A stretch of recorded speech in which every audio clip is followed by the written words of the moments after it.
Hello guys, lilinisin na po natin guys yung ating isda. We're gonna clean my fish. I'm cleaning my fish guys that I caught yesterday.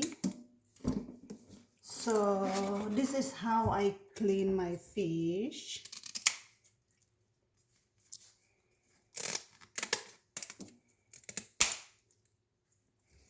Did you see how I clean my fish? And we're gonna take out the scale.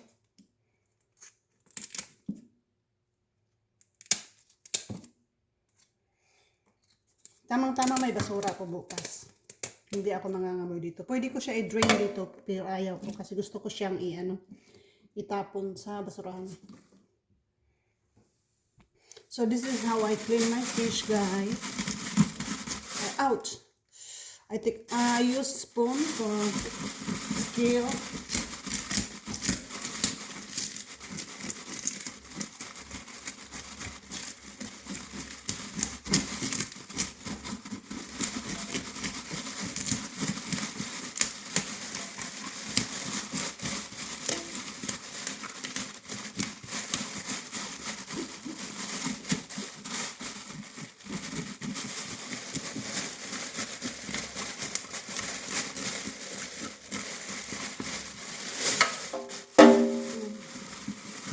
Dalawa lang yung kuha ko kahapon guys, pero ang lalaki naman niya. Ang lalaki ng isda na to. Okay na to, pang dalawang ulam ko na to. Nakikita nyo ba kung paano ko nilinis yung aking fish? This is how I clean my fish. So, it's fishing time. So maybe Monday, I have a time, I'm gonna go fishing with my Max. So I'm done with the other fish. I'm done the other one, and I'm gonna clean the other one too. Look, and I'm gonna cut there, and I'm gonna take out the guts. So, ang bilis guys, magtanggal ng scale. Use the spoon.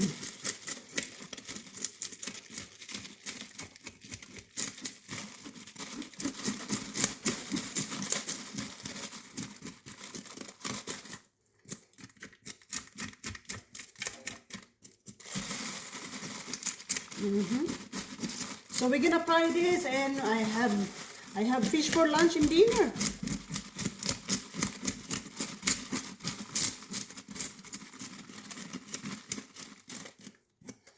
Okay, so it's done. Here, I'm just gonna take out the guts.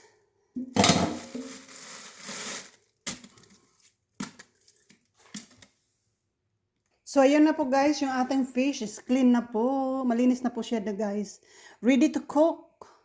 Ready to fry it. Let's fry it guys. So, we have a lunch and dinner.